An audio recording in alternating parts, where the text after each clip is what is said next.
City leaders in Brooklyn Park are raising concerns about an uptick in vandalism at city parks. As DELANE Cleveland reports, all summer city crews have had to deal with issues like graffiti, broken windows, and portable restrooms being set on fire. Shannon, I'm at River Park right now on the east side of Brooklyn Park, and every weekend this new pavilion behind me plays host to parties and other large events.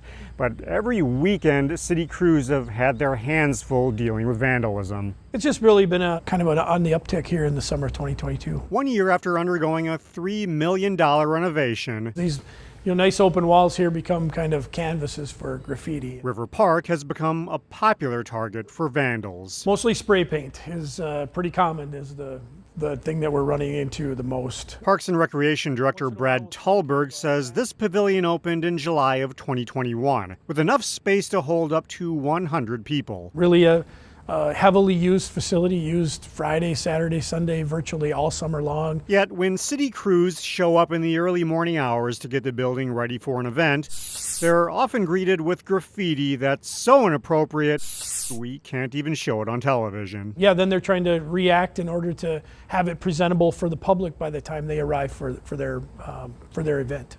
That means trying to quickly repaint surfaces or use heated pressure washers to get rid of the vandalism. We're trying to keep up with mowing and all the other things happening in our park system, but now to try to pressure wash graffiti, paint over graffiti, replace portable toilets that have been burned down, things like that are take away from the other things that we need to do to keep our park system beautiful. It's a frustrating reality for an amenity that's designed to be a source of pride for the area. We ask that our young people get involved in other ways, doing other things, and instead of the graffiti and the vandalism we're seeing. This mobile camera unit is one of the ways that they're hoping to prevent some of the vandalism here at River Park. Meanwhile, they're asking neighbors to be observant. If you see any suspicious activity, call 911. In Brooklyn Park, DELANE Cleveland, CCX News. Brooklyn Park officials are doing a tally of the costs associated with all of the park vandalism that they've dealt with over the last few months. They should have that final total by the end of the summer. Brooklyn Park police are investigating another incident over the weekend where someone fired a gun dozens of times near homes and apartments. Police say they got several reports of shots fired in the 8100 block of ZANE Avenue. They found a 17-year-old male with a gunshot wound who was taken to the hospital. Police say they found evidence of more than 40 rounds that were fired and counted 7 vehicles that had been hit by gunfire, as well as several apartments that were occupied at the time of the shooting. They did recover 1 gun from the scene, but no one has been arrested yet. On Sunday morning, Brooklyn Park police had to activate the SWAT team in a domestic violence incident on West River Road. A victim called police reporting an assault and then said that the person threatened to kill police, then himself, and a child located inside the house. The suspect was later located unharmed at another location and taken into custody after a negotiation. The young child was located unharmed. Changes are underway for a bus route from Minneapolis to Brooklyn Center that will have faster trips and fewer stops. Metro Transit partnered with Brooklyn Center and Minneapolis, as well as Hennepin County, in this effort to try to make service on bus route 22 better. That's the north-south route between the Brooklyn Center Transit Center and the VA Medical Center. Some bus stops will be consolidated or changed to reduce delays. Some new shelters and concrete pads will also be added to improve accessibility. It's the last week of the season to enjoy the New Hope Aquatic Park. Staff say it's been a good season too. With 1 week left, we're at about 45,000 people through our gates for the entire season. And our water walk and lap swimming programming in the morning has just about tripled in the amount of people coming too. So that's been very popular this season. Staff say the number of visitors has been very consistent this summer, with just about the same number of people this year as came out in the inaugural year for the park, which was last summer. Season pass membership has also been up. Our last day is August 21st. We have just about 1 week left of the summer. With the weather, it might be a little bit slower, but I think it's a great last chance to come to the pool and experience all the great features we have here. The park closes for the season on August 21st.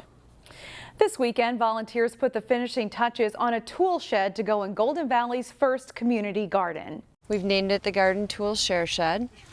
So any of the people that plant down in here are able to use any of these tools. Michelle Christensen formed a group in Golden Valley called One Good Deed, and they complete one good deed each month. She applied for a grant through Nextdoor and H&R Block to build and then fully stock a garden shed to go in Golden Valley's first community garden, which will be in Medley Park. The importance of this project is the first and foremost priority of this is to bring the community together and have people work together, particularly after COVID. We lost a lot of community and caring, not only for the earth, but for people in general. Volunteers also painted a mural on the outside of the tool shed. The community gardens will be ready and available in 2023. You can call City Hall to learn more about how to get on the list for a plot in the community garden. There's an event coming up in Osseo to raise money for the Osseo cross-country team. I feel so lucky to have gone to school here, to have the mentors that I have. I think the ability to give back is a really important thing. Playwright and storyteller Kevin Kling ran cross-country for Osseo Senior High before he graced the national stage for shows like NPR's All Things Considered. For the last 5 years, he's joined up with the Osseo Cross Country Alumni Association to raise money for the high school cross-country program. Next month, Kling and singer-songwriter James Hersch, class of 1974, will provide entertainment for an event at Borboom Park in downtown Osseo. I'm really happy to be involved in a small way to make it possible for a young person to participate if they even maybe perhaps can't afford the cost. It's all about building community, and it's bringing us together. It's bringing the small town of Osseo. You'll see all different ages that will be here, from children to retirees. You'll see a bunch of us that have graduated from here, and that's what living and growing up in the small town of Osseo is all about. Mark your calendars for Wednesday, September 7th at 6 p.m. at Borboom Park. The event is free, but all donations are appreciated and they go to the Osseo Cross Country team. You may notice a lot of activity on fields, courts, and gym floors at local high schools this week. It's the start of fall practice sessions in our area and across Minnesota. That includes opening day for prep football Monday. We visited one local squad that has high hopes. Day one of football practice, the dawn of a new season. It's the best. I couldn't sleep last night and had chills a little bit, and you come up here and it's just a different attitude. These kids have worked really hard all year, and so I think it's fun for them to come to practice and know, hey, it means something. In a couple of weeks we're playing, and it just makes a big difference. You know, the summer's fun, it gets us ready, John, but when we all get out here and we all get back together, it's something different, and it's really fun. It's a special moment when we get all the boys back together and get going here. It feels more real. The Maple Grove football team is coming off a near championship season. The Crimson lost 13-7 to Lakeville South in the Prep Bowl last November. With 45 seniors returning, expectations here are high. We've been looking forward to this since end of last year. Great to get back on the field with the team, the boys, ready to put the work in. We're back in the jerseys, back in the helmets, going through the drills instead of summer was more just team bonding, get stuff ready to go. Two-day practices for teams like Maple Grove lead up to scrimmages against other teams late next week, and eventually the season opener September 1st. The first days of practice are spent just trying to get back into the groove. No, we really just try to break the rust off and get the boys going, get them hitting again, and just get back in the groove, get back in shape, and answer some questions of who's going where and all that, and just really get back into it. The Crimson hope to enjoy another long postseason run, but that's still a few months out. Our slogan is "Our time is now," but it isn't meaning it's our time to win, and it's every day here we have to make this a worthwhile deal and make it a good practice and things like that, and just let the business take care of itself. And if all we can control is how we attack each day. As fall practices get started, there is a new leader in the athletic department at Cooper High School. He is hardly new to the school, though. Jay Wilcox reports.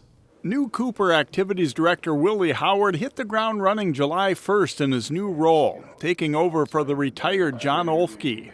Howard's been the Hawks football coach for 12 successful years, and in recent years was also an assistant principal. I knew for a long time I wanted to be in a position of leadership, so assistant principal was a fun opportunity to be a leader But when this opportunity came about and Mr. Olfke said he was going to retire, I just knew I wanted to put my name in the hat to be able to lead not only the football program, but to be able to lead our activities from the drama department to the music department to all other sports, and being able to bring some more energy to all the programs. While he's known for football, Howard's also worked in the girls' basketball program, and it's been common to see him at many events at the school. Now it's a big part of his job. Cooper's in my blood, and ever since I came a part of this, it's been, you know, being at the musicals, you know, participating at the Crystal Frolics, whether it was for football or for the other sports, and being able to be around as much things as I could be at possibly, you know, at the volleyball games, and just being at so many things, because I truly believe in order to be a part of a community, you have to be invested in so many things. Willie said he wasn't ready to give up coaching football, and he will do both jobs for a time. There will be a transition plan, and the kids have known that there will be a transition plan at some point that I will walk away from coaching, but it won't be today, it won't be tomorrow. There will be a transition. It's got to feel right for the program and for the community, and I think our community will say, hey, you know, I think it's time for you to step away, and I want to make sure that every single activity in our building feels the 100% commitment from me. He's become a very positive force at Cooper, and now Willie Howard's ready to tackle a new challenge at the school. Jay Wilcox, CCX Sports. Cooper enters a new conference this school year as they move from the Metro West to the Tri-Metro. And that's all for sports. More CCX News after this. Find more prep sports games and highlights at ccxmedia.org and follow us on social media.